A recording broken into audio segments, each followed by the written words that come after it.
ಬಿಸಿ ಬಿಸಿಯಾದಂತಹ ಮೆಣಸಿನ್ಕಾಯಿ ಬಜ್ಜಿನ ಯಾವ ರೀತಿಯಾಗಿ ಮಾಡೋಣ ಅಂತ ನೋಡೋಣ ಬನ್ನಿ.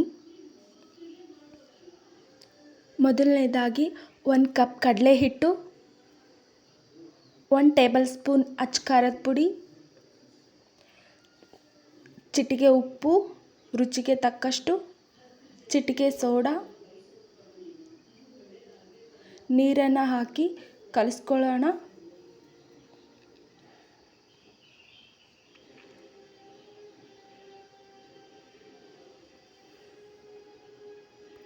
ನೀವು ನೋಡ್ತಾ ಇರ್ಬೋದು, ಹಿಟ್ಟು ಮೀಡಿಯಮಲ್ಲಿ ಕಲಿಸ್ಕೊಂಡಿದ್ದೀನಿ. ತೀರಾ ಗಟ್ಟಿಯಾಗೂ ಇಲ್ಲ, ತೀರಾ ತೆಳುವಾಗೂ ಇಲ್ಲ. 1 ಟೇಬಲ್ ಸ್ಪೂನ್ ಆಯಿಲ್ ಹಾಕೋತಾ ಇದ್ದೀನಿ. ಈಗ ಮತ್ತೆ ಕಲಿಸ್ಕೊಳ್ಳೋಣ. ಮಿರ್ಚಿನ ಹಿಟ್ಟಲ್ಲಿ ಅದ್ದಿ ಕಾದಿರುವಂಥ ಎಣ್ಣೆಯಲ್ಲಿ ಹಾಕ್ಕೊಳ್ಳೋಣ.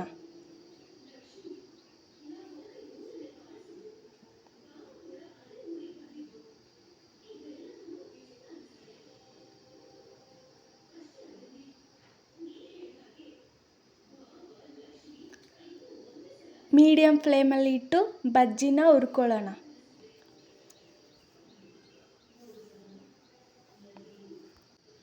ಮಿರ್ಚಿ ಬಜ್ಜಿನ ಮಧ್ಯದಲ್ಲಿ ಹೀಗೆ ಕಟ್ ಮಾಡ್ಕೊಳ್ಬೇಕು. ನಾನು ಈ ಥರ ಕಟ್ ಮಾಡ್ಕೊಳ್ತಾ ಇದ್ದೀನಿ.